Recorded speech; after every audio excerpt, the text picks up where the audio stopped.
Everybody in the game knows the risk. Getting arrested, robbed, or even killed is part of it. The rules always been the same. Ain't no other way. And the competition thickening. You tell him that Lamar Silas is back in town. The good Lord thanks you for that benevolent offering, brother. So you a policeman now? Because them men need weapons to do their job. What kind of job you got? You need a gun. It's not like that. Then what's it like, Demetrius? And most people are already aware of the story of the Black Mafia family. So can you talk me through how you prepared for this role? You know, first of all, I've been saying, you know, Shakespeare says, above all, the text is sacred, right? And so what you have to do, what I do as an actor is I read the script and I ask for the hope that it inspires me, that the character inspires me, that the story inspires me. And I felt that I was inspired both by the story and by the character of Charles Flenory. And so, you know, so in preparation, I had an opportunity to speak with Lucille Flenory, who is the mother of the boys, and get a real idea of what their life was like, what their marriage was like, and what their relationship was like with the kids as they were, you know, raising them.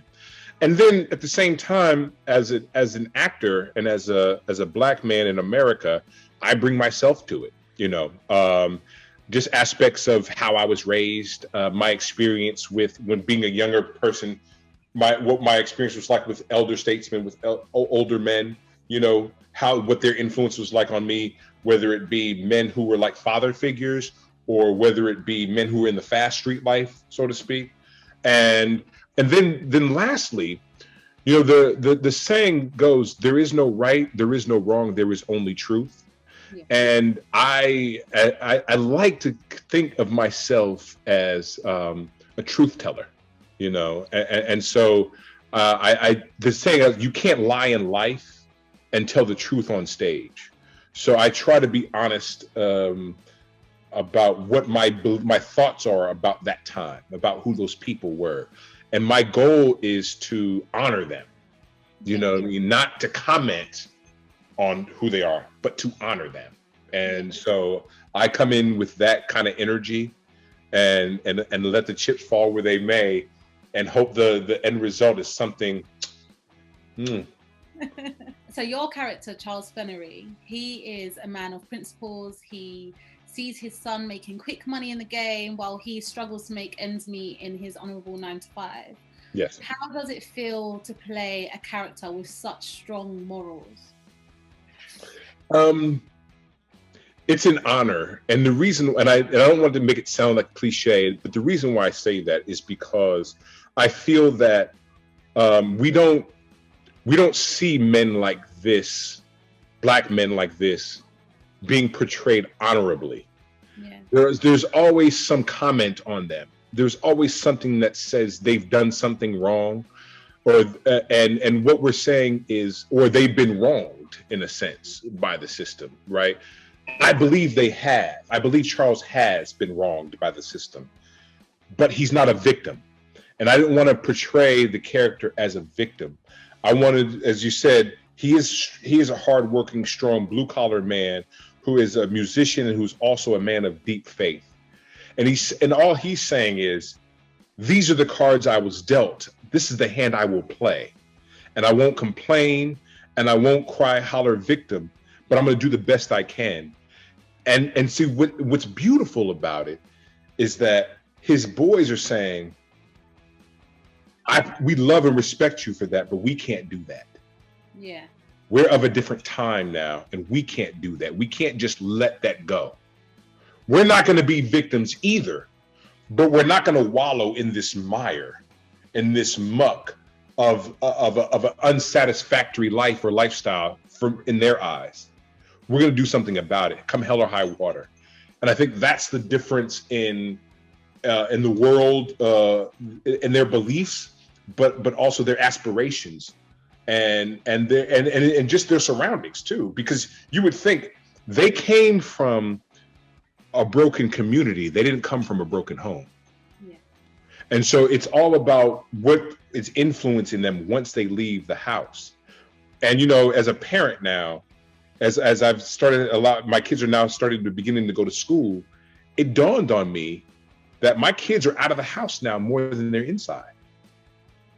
So sometimes what you instill them in sometimes just ain't enough. Yeah.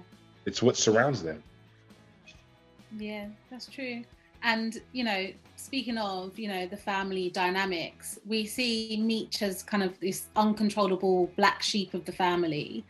And, you know, Terry, who's more of an academic angel who appears to be going places, but we know that that's far from the truth. How will this storyline play out for the Flenorys? I think it can't help but hit what we see when we watch it play out. What we'll see the two of them at a crossroads. What we end up seeing is we see the four of them. When we talk about the two boys, the mother and the father, we'll see them at a crossroads where they will have to make a decision as to whom this day they will serve, right? And as the saying goes, right, you can't be a servant of two masters, right? And so but I think the interesting thing is not just the decisions they make, but what the fallout is in the decision. And so it's not what happens, but how it happens. And that's the story we're telling. So right, it's not the what, it's the how, right? It's the journey that we take them on. So we know a decision is made, but it's how they get there, right? It's the journey that they take that makes it interesting, that makes it intriguing, that it's going to make audiences want to tune in for 8 weeks. In the opening credits of each episode, it states that the show is loosely based on the truth, but that a lot of this could have happened. Was there anything that you filmed that you were like, there's no way this happened, but it turned out to be true? You know, I think it's more when they talk about loosely, I think that a lot of this stuff happens, but it's more of that change names to protect the innocent. Right. Or you know what I mean? Kind of thing. And so I think it's more on that. I've learned, and having talked to a lot of people, not just with this show or these stories, but others, that a lot of this stuff happened. Yeah. You know what I mean? Like people are capable and do some dastardly shit. And so you can't be surprised as to the lengths that people will go to get respect, to get money, to get a fix, and to make a point. And so as you know, as we all get older, as we live, as our lives get more and more complicated, we realize that people are faced with a lot of dilemmas, and some make different decisions in those dilemmas. You know what I mean? And we've all made, I would imagine, we've made decisions that we are proud of, and some we're not so proud of. And when you know that, when you've lived long enough to realize that, you go, I'm not surprised. Do you know what I mean? Like, oh yeah, you know, I was, you know, I went to college, or you know what I mean, or I was in the street, you know what I mean? So yeah. And in the first episode, we see the episode ends with the gruesome shooting of Terry, and this sets the tone of the rest of the season. What was it like to feel such a brutally honest moment? That's the thing. I think that's the beauty of the show. It's like they put it right in your face. Yeah. And again, I don't say this flippantly, but they force you to feel. They force you to feel something, but you're gonna feel, right? And I think that's the beauty of this show, and I think that's what sets it apart from all the other shows. This isn't something that just about glamour, about all the fresh outfits and the haircuts and everything like that. This isn't a veneer of like style and everything like that. No. We go beneath the epidermis layer of truth, and we put stuff in you that happened at this time. And I think that's gonna be the beauty of the show, is that it's heart. It has heart. Yeah. And so that moment at the end, that's the aspect of the heart that it displays, and then what comes, and the heart that you can expect after that, and the emotion that these characters, that these people had to carry and had to live with. Do you know what I mean? Like, that's something you don't oftentimes get in a lot of television, and I think especially in Black television, to be honest with you, is the immense amount of heart and passion. BMF has an incredible cast and crew. What was it like working with such a great team? You know, it was enriching. It was inspiring, to be honest with you, because, you know, I've having watching 50 grow as an artist, as a producer, having worked with him on Get Rich or Die Trying some 15 years ago or so, seeing that come full circle, seeing the type of artist that Randy is was inspiring. Knowing how I've known Tasha Smith for 20 years. We've talked about working together. And so, seeing our relationship come full circle, seeing the type of artist, knowing her then and seeing the artist that she's become is inspiring. And knowing that we've, you know, to be here 20 years later speaks to her talent level, my talent level, but also one's perseverance. Because, you know, there are no guarantees in this business, right? And then at the same time, being able to see this young generation of great, talented artists in front of the camera and behind the camera, seeing them come through now, and hopefully having some type of influence off of some of the work that they did, and maybe having some kind of influence on what they will do in the future. But more importantly, for me, what's of greatest importance is the kind of integrity that they will carry with them when they do go to work on their next project, about how to carry themselves as a professional. Do you know what I mean? How to show up, be an artist, but also, you know, be a contributing member of society, if you will. You know what I mean?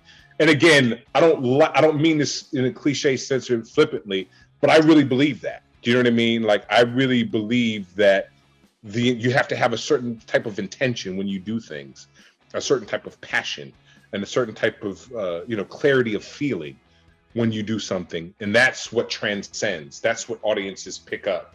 It's the purity of spirit. So, you know, I was inspired by what everybody gave to me, and then it's my hope that they receive something in return.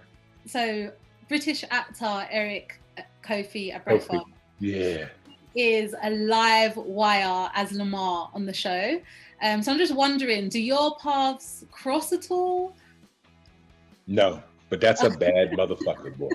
Right? No, he's a bad motherfucker. And I gotta say that. I gotta do a Sam Jackson with that one. I have, man, watching him work was beautiful. I mean, like he brought so much passion, so much honesty to his work. I was just floored by his commitment, and him being an actor of the theater, like watching him, like I was just inspired, because I was like, yes, like there's I mean, again, it was him and Demetrius, but like the other actors, but like the passion, I'm going, yes, like it's here. Like I'm watching these younger actors come with it, like they're alive, like they take it seriously.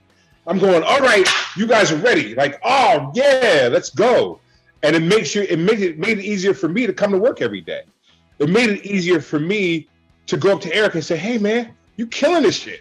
Or go to the other actors, because they were killing it. I was like, whoa.